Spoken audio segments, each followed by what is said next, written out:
तो मोहब्बत के बारे में अपने मोहतरम अमजद इस्लाम अमजद कहते हैं कि मोहब्बत ऐसा दरिया है कि बारिश रूठ भी जाए तो पानी कम नहीं होता। उसी तत्व में कि मोहब्बत ऐसी टूटी है,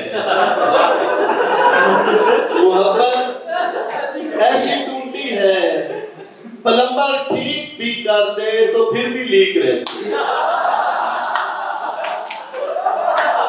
मोहब्बत ऐसी टूटी है, मोहब्बत ऐसी टूटी है, प्लम्बर ठीक भी कर दे तो फिर भी लीक रहती है, तो मुश्किल ठीक रहती है। मोहब्बत ऐसा तहबंद है,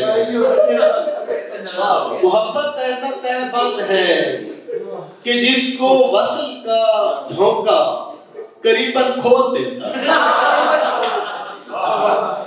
और मोहब्बत ऐसी आंटी है, मोहब्बत ऐसी आंटी है जो बच्चों से अकेले में सलाटी छीन लेती है। मोहब्बत ऐसी आंटी है जो बच्चों से अकेले में सलाटी छीन लेती है। और आखिरी बंद अमजद साहब ने इस तरह दी कि मोहब्बत ऐसी कुल्फी है, मोहब्बत ऐसी कुल्फी है पकड़ने के लिए जिसमें कोई काना नहीं।